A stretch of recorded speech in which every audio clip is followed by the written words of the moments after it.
Hello everybody and welcome back. I'm back today with some big updates on the EIDL, the grants and the loans. We're going to cover some of those details around those glitches, denials that are still happening, the new loan increase button and how to get the thing to work, and some more clarity around that extra $5,000 supplemental grant. So share this video with everybody that's inside the EIDL loan programs or grant programs because there's a lot of great information contained inside. I'm going to get you guys all caught up.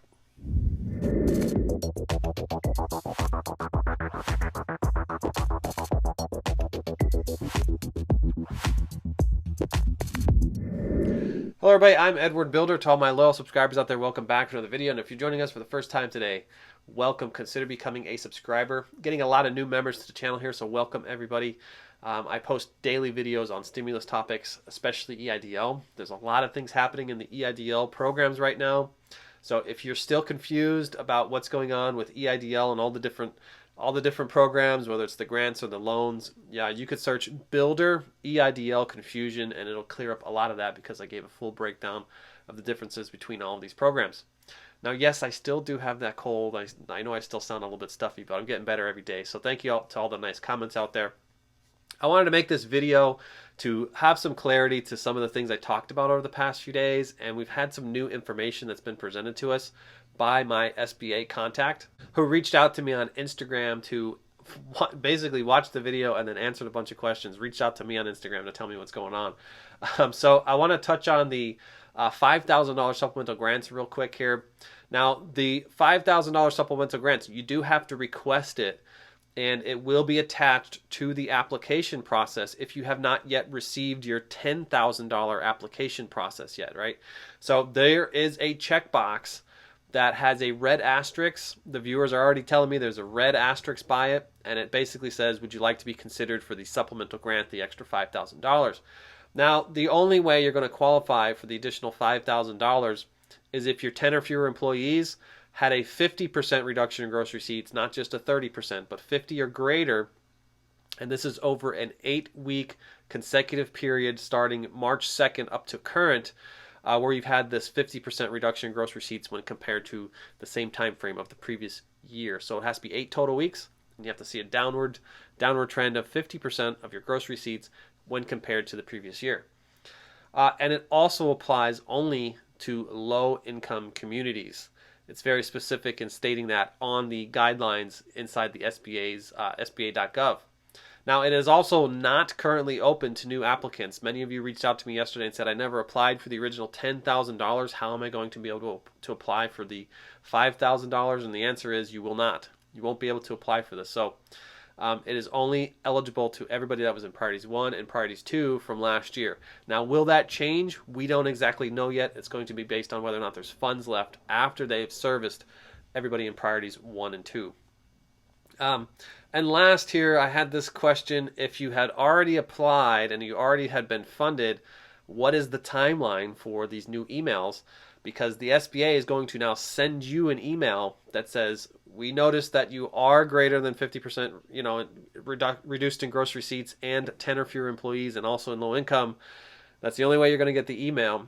And you now have the opportunity to request the additional $5,000. So they're going to send you an email that basically states something like this. We have yet to see any of these emails go out, but as soon as we get our hands on one right here on the channel, I'm going to be sharing it with all of you. So if you did receive one of these emails, let me know in the comments. Maybe find me on Instagram and we could talk and help out all the other viewers here on the channel. I'm going to shift over and talk about the targeted advanced grants now because some of the glitches are starting to proceed forward and become unfrozen. So many reports of frozen portals where you do not have the targeted advanced grant. I'm starting to get some messages on my Instagram that the targeted advanced grant has finally appeared inside their portals, basically stating that their portal is unfrozen. So how they did it, they continued to message targeted advance at SBA.gov, indicating when they applied and that they still have yet to see their targeted advance show up on the portal.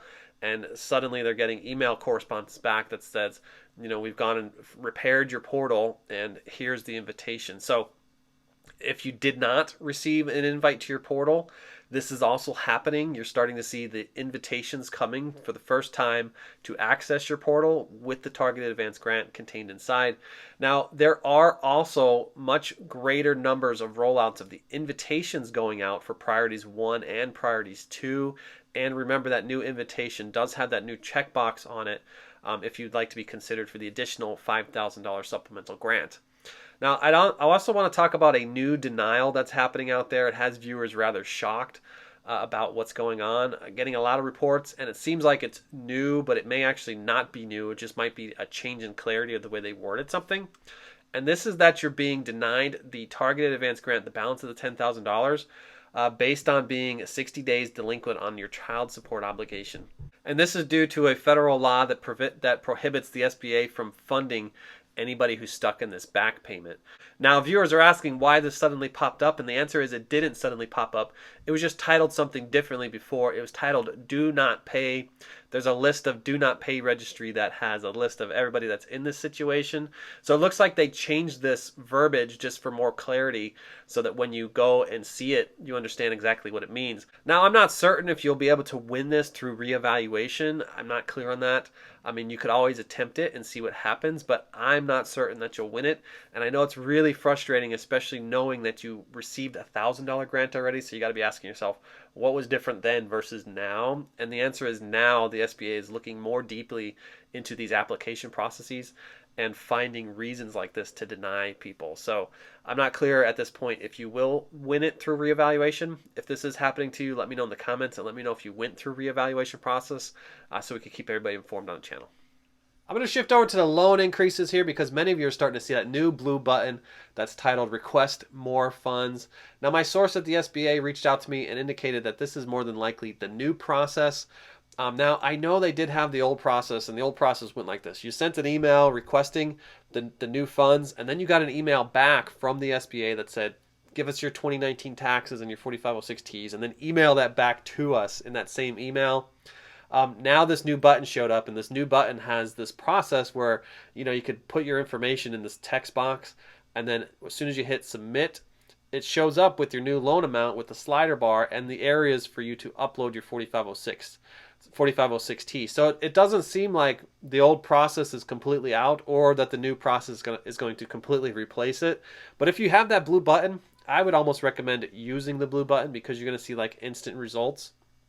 And I do know that it does show up with an error. Now, that is not always the case. Sometimes you have to just keep refreshing the page and refreshing the page. Or log out, log back in, refresh the page, and eventually it does work. I know I'm shaking my head about the whole thing too, but it seems like the SBA's portal is incredibly congested right now, kind of like my nose. It's incredibly congested, and because of that reason, it's just not acting appropriately. So when you trigger it to do things, it doesn't want to do it the first time. So yeah, you might have to just refresh it a bunch of times until you get it to work.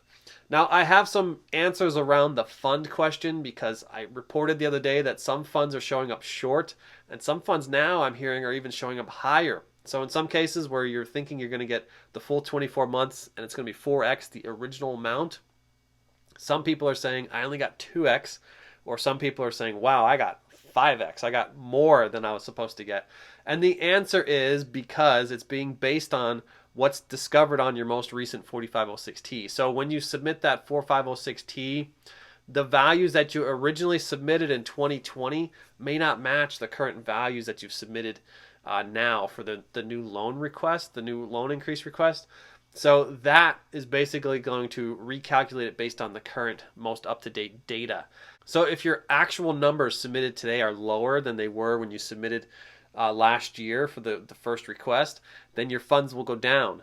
If it's the other way around and you submitted lower numbers in 2020, but your actual taxes are showing it's higher, your number will go up. I hope that clears up a lot of things for you guys. If you need further assistance outside my free content found right here on YouTube, you can find me pinned in the top comment for a one-on-one consultation. Just click the link and set up a phone call with me. Remember, I'm always looking for new partners and investors in my B&Bs and my short-term rentals. You can find my crash course right now on AirBNBs found in the description. Get into the game with $50 in your pocket, earning an extra $5,000 to $10,000 a month. It's probably a great time to take some of the stimulus money and go out there and change your futures. Right now, you could check out in the description Webull, who is giving away tons of free stocks. I use Webull all the time, and I get about $2,000 worth of free stocks every month by recommending my friends on Facebook. If I want to keep those stocks, I keep them. I could trade those stocks, or I could cash those $2,000 of stocks in and take my money elsewhere. That's going to do it for today, folks. I wish you all the best, and I'll catch you on the next one. Bye for now.